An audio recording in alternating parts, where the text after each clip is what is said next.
So good morning, everybody. I think it's still morning. We are going to get started.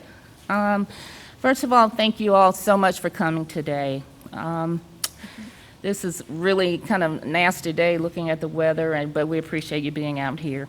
We are here today to hear remarks from Mayor Steve Schewel and Chief C.J. Davis about recent violence taking place in Durham. Following their remarks, you will have a chance to ask questions, and we ask the mayor to repeat your questions so that we can record it. And with that, I will turn it over to the mayor. Also, if you would silence your phones to make sure they don't go off during the remarks, we'd appreciate it. Okay, I'll turn it over to Mayor Schewel. Thank you, Beverly. Thank you very much, Beverly. It's good to see everybody out. Thank you for coming out on this wet day to talk about this very important topic. We're really glad that you all are here to carry this message to our community. I have some remarks, and then I'll be followed by Chief Davis with some remarks, and then we're happy to take any questions that you might have. This past week, we had another homicide. And again, it was a teenager who lost his life not far from here, and this time in a drive-by shooting. This is a terrible event, a tragic event, and my heart goes out to the family and friends of this young person. I have two sons myself, and I can only imagine what this feels like for his family. This loss of life, this gun violence, and all gun violence is absolutely unacceptable in Durham. I know that our residents want to know what we are doing to fight back against gun violence, and I want to talk about that today along with Chief Davis.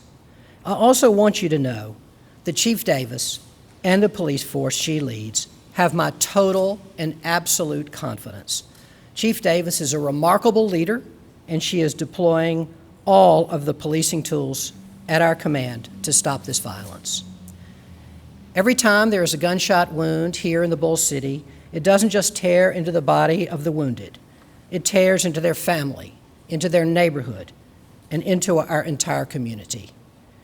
We are one community, one body, and the loss of life, the loss of a life, especially a young life, is a tragedy for all of us. We are not separate.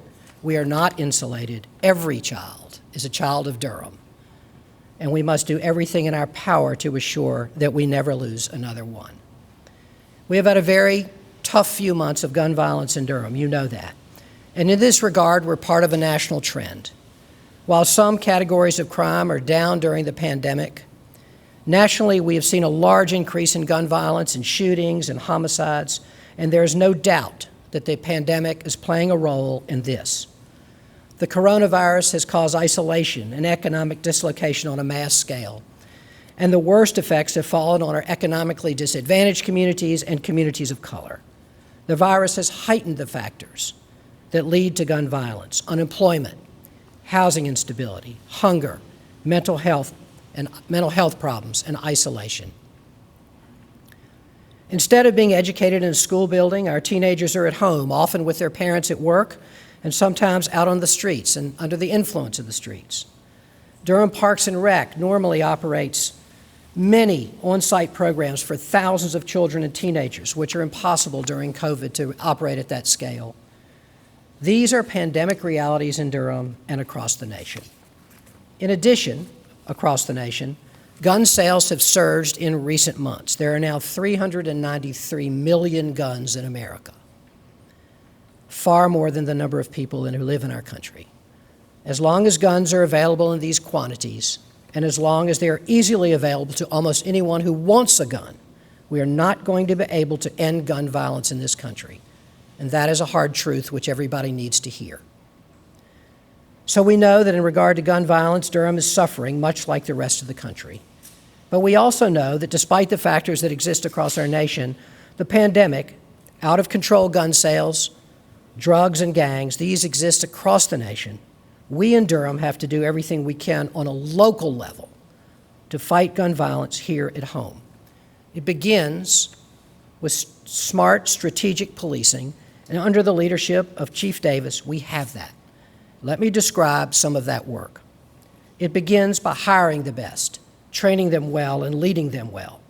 I've often ridden with young Durham police officers on Saturday night, and I did so most recently just before the pandemic hit. What I can tell you is that we have an outstanding police force from top to bottom. Durham's training is the envy of the state, far more rigorous than state requirements. I am so proud of the young recruits who graduate from each of our recruiting classes, and I have seen their work close up many times. Regularly, Chief Davis and her top deputies sit at the head of a table in what is called crime abatement. I have attended this, and let me tell you what it is like. In that room, each district captain and other officers from the district come to the front of the room, describe to the commanding officers in specific detail the crimes that have been committed in the district during the past week, the trends they see, the suspects they have identified, the arrests they have made, and the challenges they face. This is all backed up by statistics and maps projected behind each captain showing each violent incident, revealing trends and clusters. And then the questions start from the top deputies, along with suggestions, and connections are made from district to district by other officers in the room. It is an impressive use of information and expertise, and it works to inform strategy and tactics and to support our patrol officers in the field. Now, with the support of the City Council, the department is adding another information tool to help our officers on patrol in real time. This is called Street Smart, and it directs real-time data about criminal activity to our officers in the field. Currently, our patrol officers may have information from intel meetings that is a week old. This can cause the loss of crucial investigative days, or they can arrive on a crime scene without critical situational information. Street Smart is designed to provide situational awareness directly to officers on the scene, rather than having to hear verbally from commanders or from meeting notes. We believe this will be an important new tool for our officers. All of this work is in the service of an overriding strategy that is shared not only by Chief Davis, but by Sheriff Burkhead and his department as well. And this strategy is based on the knowledge that an overwhelming majority of the gun violence in Durham is driven by a relatively few very violent individuals.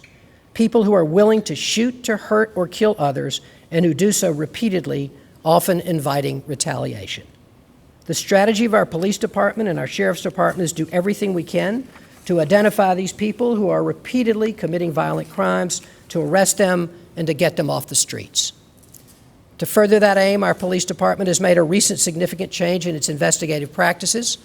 Chief Davis and her team have now centralized the investigation of incidences of gun violence into a single focused investigative unit. This investigation has historically been done on a district-by-district basis, but now this work is centralized. In 2019, a similar robbery task force was established, which had a significant effect in reducing our robberies in Durham. The department is using that same approach now with gun violence investigations. The department is also closely monitoring social media to detect gang activity, including retaliation. Gangs are using social media just like the rest of us are, and monitoring that activity is a critical way to reduce gun violence in Durham. The department is increasing the visibility of police patrols in areas where we are experiencing an increase in gun violence. When a violent hotspot arises, you will see more police patrols there on a regular basis. The department is closely cooperating with the sheriff's department as well on gun violence cases. The chief and the sheriff are strong partners in close communication, and that communication echoes down the department ranks. We have had several important arrests this year which have involved police and sheriff department cooperation and cooperation with regional anti-gang task forces as well.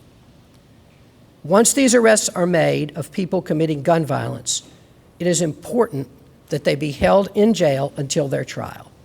To that end, our police department is working with the district attorney's office to make sure that the cases against these violent offenders are solid and that the district attorney has the evidence she needs to try and convict them,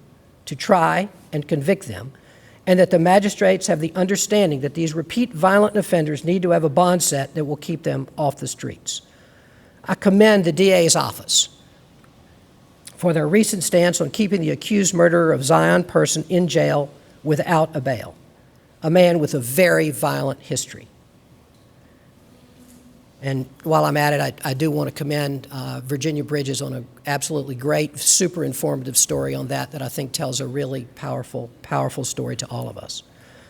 I will tell you that the cash bail system is a terrible impediment to keeping violent offenders in jail until their trials. And later in my remarks, I'm going to address that. In addition to focusing on taking the most violent offenders off the streets, the police department is working hard to meet the requests of neighborhoods and communities and community partners. Recently, the top leadership of North Carolina Central University came to the City Council with requests for help. Our interim city manager, Wanda Page, Chief Davis, and their staffs met right away with the NCCU staff, and we are acting on these meetings. The top request by NCCU was an extension of the territory around their campus, which could be patrolled by their own campus police department. They asked to be given the same extraterritorial jurisdiction that for those patrols as Duke University has. In fact, as our staff discovered, an agreement for this jurisdiction was made between the city and NCCU way back in 2004, and within the next month, this extraterritorial jurisdiction agreement will be updated and confirmed. NCCU police officers will be able to patrol the area around their campus just as Duke University officers do. At the same time, Chief Davis and the NCCU police chief have met and have agreed on more patrols around their campus as well. The NCCU administration has also requested measures on the streets around their campus to slow down traffic and cut down the likelihood of a speeding drive-by shooter. The major roads around NCCU are state-owned roads, Alston Avenue and Fayetteville Street, and so our staff has engaged the North Carolina Department of Transportation to work on these traffic measures. Senator Mike Woodard has been involved in that as well, and we should see good progress on this in the near future. I could go on, but you get the idea. Our police force is actively engaged every single day in finding the perpetrators of violence and getting them off our streets, and they have my full support and the support of our community in this work. So now I want to change gears a moment,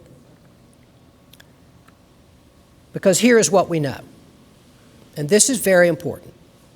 Policing itself, even excellent policing, which we have, is not nearly enough. The police cannot do this alone. Besides policing, what else are we doing, and what else do we need to do? One important strategy is violence interrupters. You all are aware of the county-funded violence interrupters who operate out of the health department called Bull City United. The folks in Bull City United are people who are formerly justice involved themselves, many of them, who understand gangs and drugs and the violence that they cause. Bull City United operates in 2 Durham neighborhoods, South Side and McDougal Terrace. I have been out walking the streets with Bull City United staff many times, and I've been to many of their events over the past few years. And I believe that the work of violence interrupters is very important, and I embrace their motto, peace is a lifestyle. Their aim is to stop gun violence, and especially retaliation, by going directly to the people who are ready to retaliate and talking to them about other ways. Very recently, the City Council heard a report from the Bull City United staff, and the Council is supportive of extending their activity to yet another Durham neighborhood. While this is traditionally a county government function, a public health function, the level of gun violence we have experienced in the past few months calls for us in city government to fund an extension of the Violence Interrupter program, and I fully expect that we will do so. In addition to violence interrupters, there are other ways in which our community needs to respond to keep ourselves safe from gun violence. Durham County government, not city government, is responsible for mental health services and social services and emergency mental health response, and the county has many excellent services in this regard.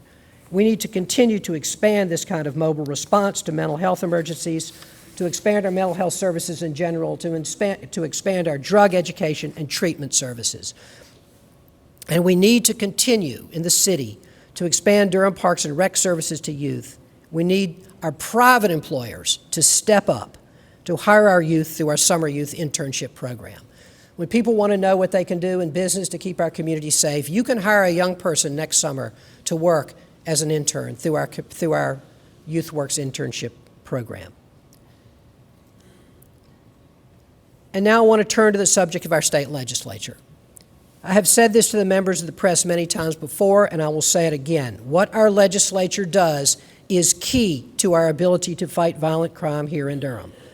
I hope you will take this seriously as you report about gun violence. Reporting about gun violence means reporting on what the legislature is doing or failing to do. Our legislature has slashed funding for mental health services over the past decade, as well as for drug treatment, and that causes violent crime. Our legislature has refused to expand Medicaid, despite the governor's repeated request that they do so. This failure has put many families into poverty as they seek to pay for critically necessary medical treatment. It has put mental health services out of reach of many, and that has increased violent crime. Our legislature must end, must end the system of cash bail if they are serious about fighting violent crime.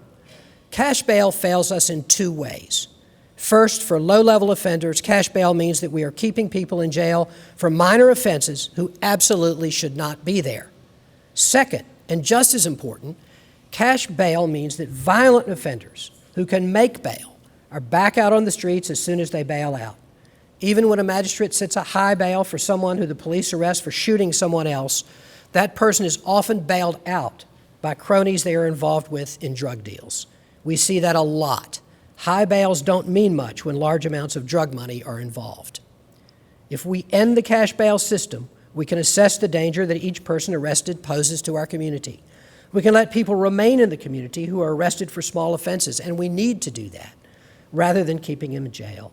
And we can hold the truly violent individuals who are a true risk to our community.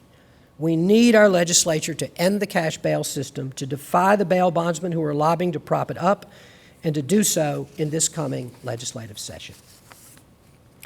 And our legislature needs to enact meaningful, common-sense gun legislation. This includes passing the red flag legislation introduced by Durham's Representative Marcia Morey, which would keep guns out of the hands of people who should not have them. This would allow law enforcement and family members to petition a court for a civil order to temporarily remove firearms from and prevent the purchase of additional firearms by individuals who are at risk of harming themselves or others. They do this now in 19 states, and we need it in North Carolina to prevent gun violence. We need background checks on every single gun sale so that guns are not falling into the hands of mentally unstable people or convicted violent felons. We need to end state preemption of local gun safety laws. Right now, we in Durham are not allowed to ban guns from our parks or trails. We're required to allow them in restaurants and bars. Guns and bars don't mix. We've got to have the local authority to end these practices to keep our community safe. We need that from our legislature if Durham is to most effectively fight gun violence. So there are 4 ways in which we must fight gun violence in Durham. 1 is smart, effective policing, and I believe very deeply that we have that. 2nd is providing other community resources, violence interrupters, youth programming, after school and during the summers, mental health services, drug treatment and education, non-police mobile responses to crises that will keep our community safe. 3rd is legislative action, especially on cash bail and common sense gun laws. And 4th is attacking the root causes of violence.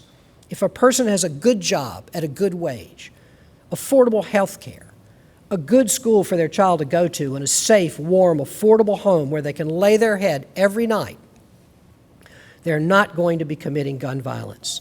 They're not going to be dealing drugs or joining gangs or shooting anyone. We have got to attack the root causes of violence. Some of that work is the work of city government, like our affordable housing work, which is taking off now across our city, even before our affordable housing bond kicks in. Supporting our schools and healthcare system is the work of state, federal, and county government and of our entire community.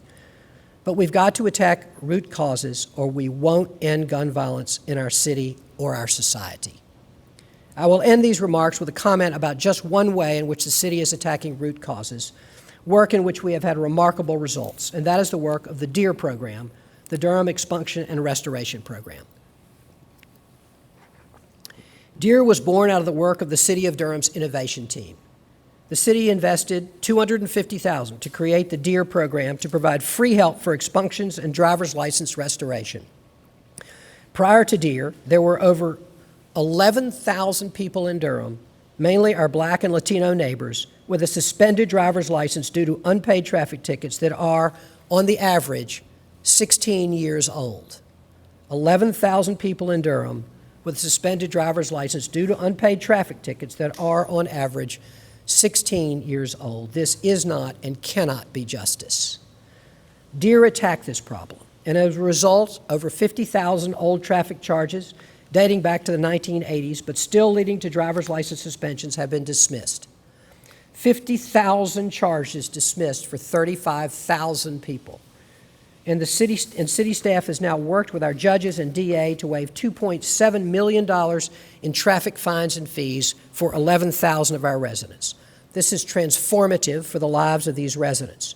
People with licenses means people who can drive to work, who can get a job they couldn't get before, who can improve their lives and don't need gangs and drugs and guns to do it.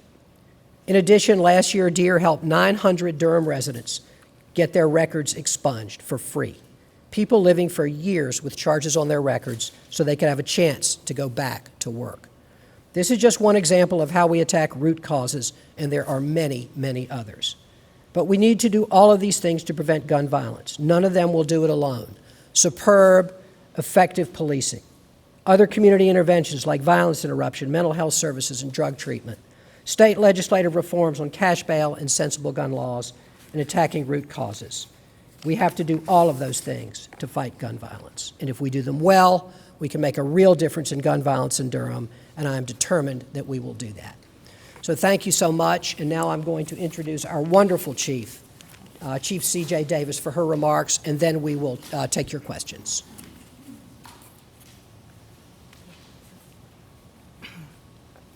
Good morning. Thank you, Mayor Schewel. Mayor Schewel has covered much of what I have prepared to say, so I will not be redundant, but I will take this opportunity to first thank you all for being here and thank my staff here at the Durham Police Department for the work that they do every day to try to curtail some of the increased violence that we've seen this year. In recent months, the Durham Police Department has responded to an unusual increase in gun-related crimes where community members have been directly or indirectly impacted. We absolutely empathize with our community members for those individuals who on a day-to-day basis have to avoid the devastating effects of gun violence. However, what I would like to do right now is to take a moment to just highlight the collective work that the Durham Police Department and the community has taken together as we fight to end the senseless violence in our city. The Durham Police Department has centralized our Violent Crimes Task Force. The mayor mentioned that earlier. And this has been a very, very successful initiative for the department as we have moved to have investigators to work closer together as opposed to being assigned out in various districts. They are working closer together to connect the various crimes that are being committed in the city and also connect the individuals who are participating in these incidents. Our Violent Crimes Task Force has increased their information sharing, not just with those individuals inside the department, but with our community, our state, and our federal partners as well. Our investigators have been able to file charges for weapons-related offenses in 10 recent shooting cases.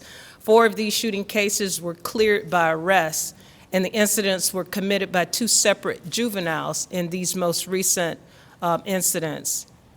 It cannot go unnoticed as well that the majority of these offenders are juveniles that we have spoken about not just today but in recent months. Often we have victims who are uncooperative as well, which prohibits the filing of the most serious charges in relation to these particular offenses. Our homicide unit has also charged and cleared by arrest 9 of their cases that involve gunfire, and they have 1 case with charges pending currently as well. I want to also take a minute and highlight the work of our local leaders. Our ministers and clergy in our city have recently taken upon themselves to coordinate, collaborate, and galvanize our community members to speak up and to work with the police department in identifying individuals that are committing crimes in their communities, specifically shootings. As the mayor has already mentioned, many of the shootings that occur in the city are being committed by a small number of individuals. The department is being more laser focused in identifying those individuals, and as I've said, have made significant arrests.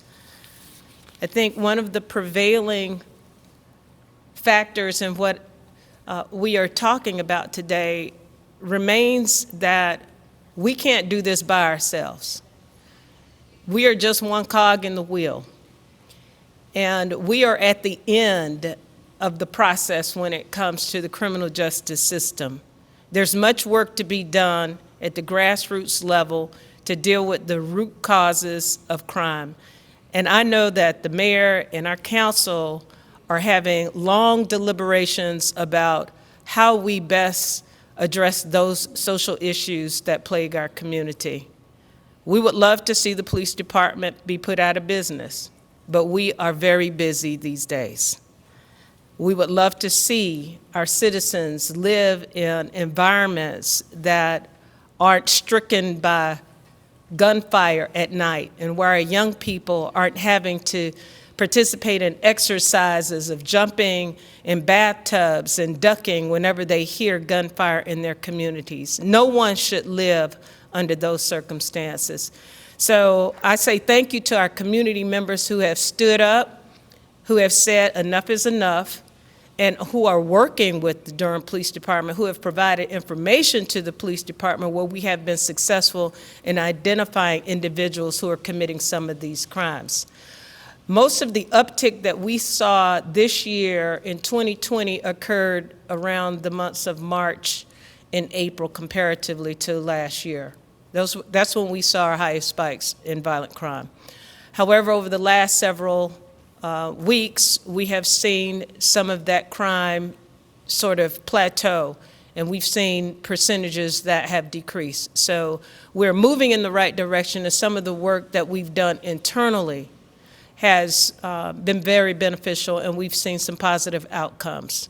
But every time we see another individual, particularly a young person, a victim of a violent crime, whether they were involved in gang activity or not, that is still someone's child who has fallen at the hands of gun violence.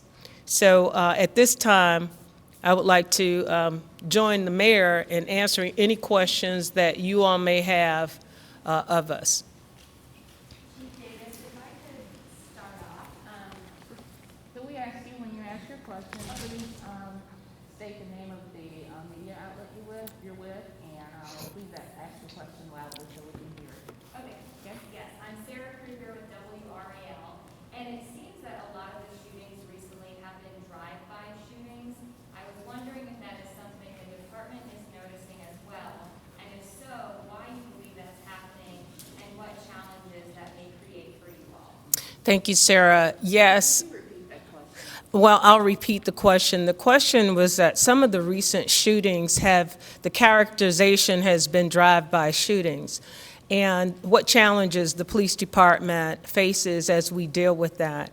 When you think of a drive-by shooting, you think of individuals in a vehicle that quickly go through a community and shoot at a particular person or structure, and then they move on quickly. By the time the police department is called and respond to the scene, the challenge is being able to get the information that we need of the description of the vehicle, the individuals that were in the vehicle as well, and what association that they may have with the victim, if any at all, or whether or not this is gang-related. So many of our drive-by shootings have been gang-related, and we have been very open about having that discussion, and that's where we've also been successful in getting information from our community members so that we can identify not just individuals, but groups of individuals that are beefing or having conflict with each other around the city, and it does present a challenge.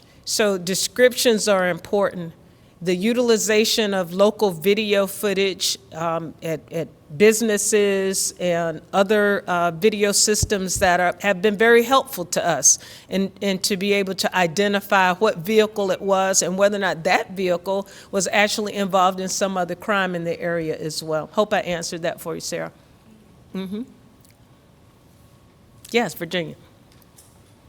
2019 court documents outline concerns about the Bragg-Town-based gang, the 8 trade gangster Crips, being responsible for a significant portion of violent crime and having criminal operations in the Oxford Manor, Liberty Street, and the McDougal Terrace communities, all places that have experienced shootings this year. What role are members of this gang playing in the current violence? And I have the same question for the Oglala.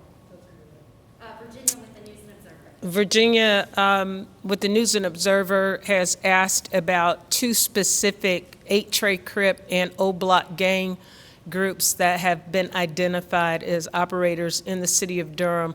The challenge with our various groups are that when arrests are made sometimes, then other individuals actually step in and take the place of those actors or leaders in these different groups. We still see individuals that, and still encounter individuals that are involved in these groups. They continuously recruit, they continuously have beefs, and not just those groups, but other groups in the city have Bloods, have conflict in our city as well. It's not just relegated in those areas. Some of them may live in those areas, but they actually have encounters in other parts of the city as well. That challenge, last year was one that we faced and tried to identify our key players. We made several arrests. Some of those individuals were actually charged federally, where we have federal cases. However, those gangs existed, prior to 19 and 18 and 17. And what we want to do, and what the mayor has alluded to as well, is to put systems in place that work for ensuring that our young people have other outlets besides being involved in gang activity, and educating our young people. It can't be just the police department. The work is too great for us to be able to handle on our own by just arresting individuals. We can't arrest crime away. I hope I helped answer that, Virginia. Yes, sir. Hi, I'm Charlie with the 9th Street Journal. I'd like to ask a question about the incidence of violent crime at public housing in particular. So we got some data from DPD about shootings from the past 12 months ending in October this year. And we saw that some of the hotspots were Oxford Manor, as well as Corvallis, as well as a complex called Benwood Park, which I think is not a public housing complex. But in general, we've seen, there seem to be some hotspots with public housing, so we're wondering if DPD recognizes that as a problem, and if so, do they have specific strategies for dealing with that? So we have strategies from just based on data and what works and what has worked historically for us. If you remember, at one time, it was our McDougal Terrace community that had more shootings than some of our other communities. Some of the programs that we've implemented as a department, we believe have some direct impact on the reduction of crime in those areas, along with some of the other remedies that the mayor has mentioned, with violence interrupters being assigned to that particular community. So it has to be a collaborative effort. Our resources are, they're limited, to be frank. Our officers respond to calls from one call to the next, and we're more of a reaction to calls for service as it relates to shootings. And what we want to do is to be more proactive and provide the level of visibility that discourages that type of activity throughout our city. At this particular time, our officers are sort of stretched. They're all over the place. We have COVID-19, we've had protests, so we haven't been able to assign officers in communities where they can just have friendly, soft encounters with our community members to try to use that tactic as a deterrent as well. I'm going to be honest, people are less likely to commit a crime in the presence of a police officer. That's a fact. Yes, sir. Asha with the News and Observer. Yes. I wanted to ask, how can you explain a shooting on a Sunday morning within a 3-minute walk away from, well, this very building? And, like, how many officers were patrolling the district when Anthony Adams was shot? And how many, yeah. I think it's important that you understand the operation. We sit and are nestled right here in our community, but our officers are dispatched to calls all through this particular district. So there isn't one officer that's sitting or in this building watching a particular community. We would love to have more presence and visibility and to be able to explain that. If there were, as I mentioned before, there may be less opportunities for individuals to commit crime. Our response is quicker because we are here in this community. However, our officers are constantly dispatched to many other calls, and when opportunity arises, it's when crimes occur. And most of the time, the opportunity is not when the officer is sitting there in the community waiting for it to happen. Hopefully that answered your question. Thank you. Yes. It's Crystal Price with CBS 17. You said that your resources are stretched thin. Do you need more officers? If so, how many? And what other resources do you need? So we constantly evaluate what we have and how we can use the officers that we have and prioritize their work. Our priorities right now is violent crime. Unfortunately, sometimes we have other responsibilities that are tossed upon us to address, like protests, more protests than what we have been accustomed to. And even though our officers have not been out front and in the face of protesters, they are working and on duty monitoring the protests in the event that we have, a protest that turns violent. So when officers are called from these various responsibilities, it is stress on our resources. It pulls them from the work that they typically would do. So we're constantly evaluating how much longer will we have to address the various First Amendment kinds of situations, and we'll be working with our city council on what that looks like. There's studies being done right now on calls for service for the Durham Police Department so that we can evaluate who should best respond to certain types of calls, whether it's mental illness, whether it's homelessness, and take some of those responsibilities off of the police department. I got caught in a situation yesterday where I was on the freeway where 7 of my officers were working for more than 2 hours on one accident. And as I passed by them, caught in the traffic with the rest of the citizens, I spoke to them. But that's just a classic example of how our workload is thrust upon us, and we handle those catastrophic kind of situations where something else is going on over here while we have the 8 officers out on the freeway.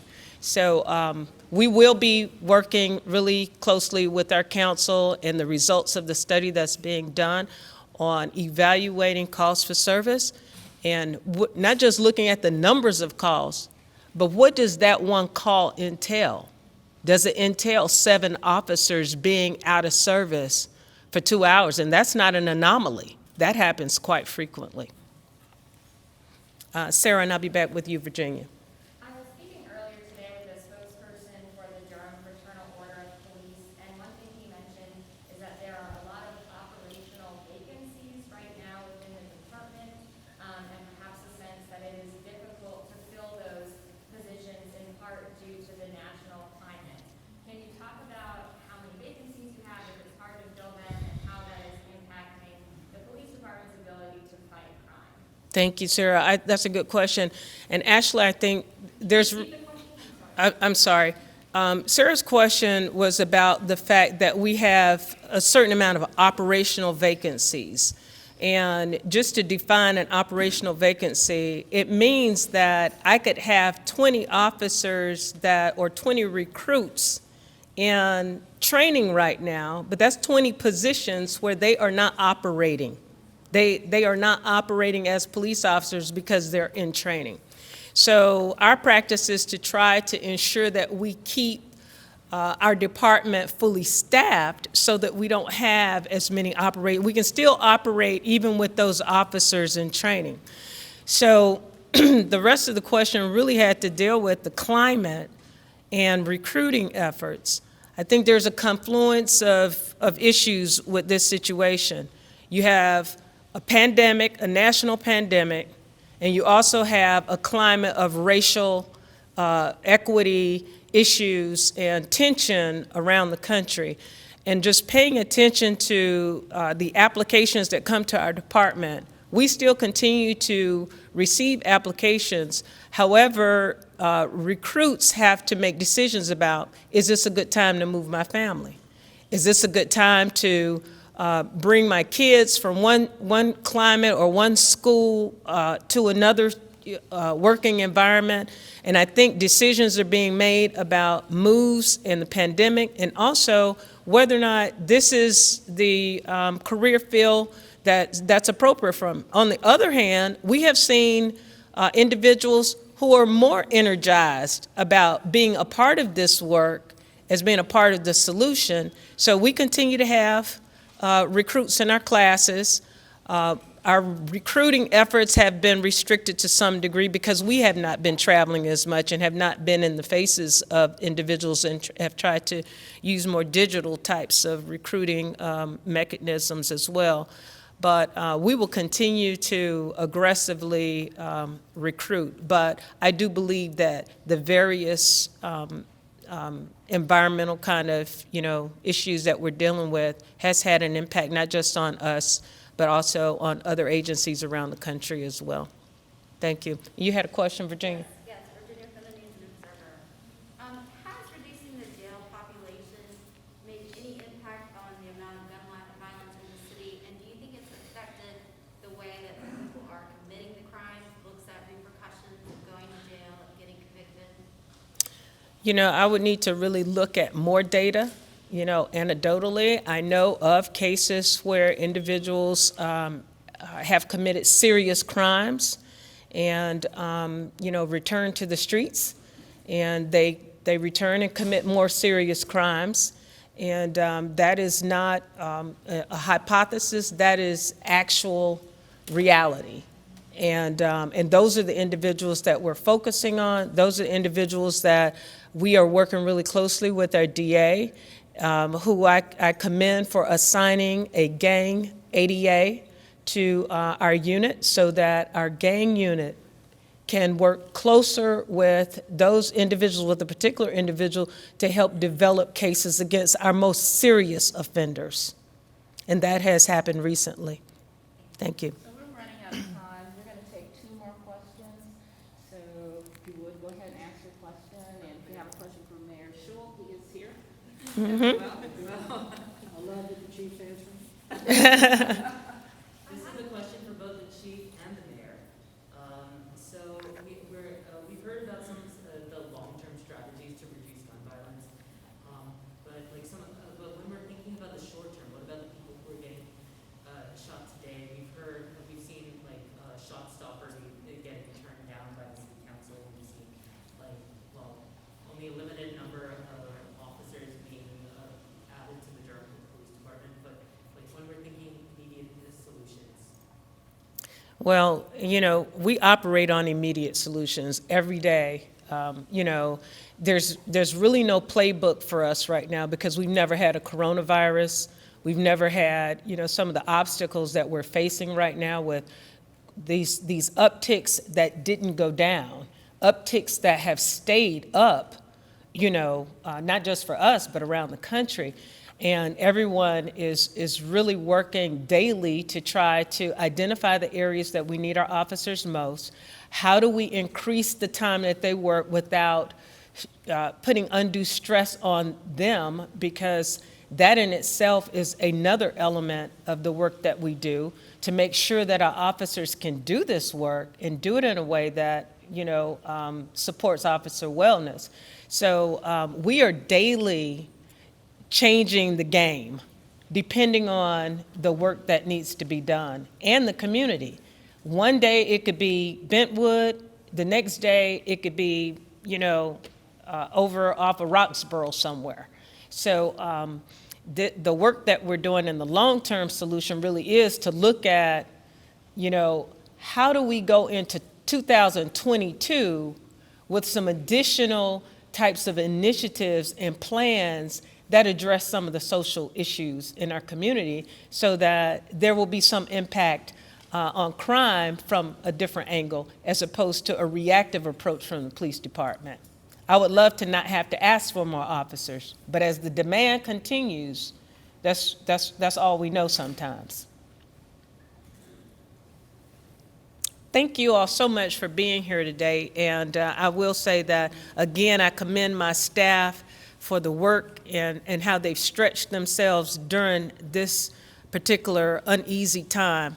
It's been very complicated, very complex in the community. We've heard the outcry from our community, not just about gun violence, but about a lot of other sort of nuances that have appeared, racing in the streets, people trying to find ways to have fun in the streets, but sometimes in dangerous ways, and we're trying to address those emerging issues as well.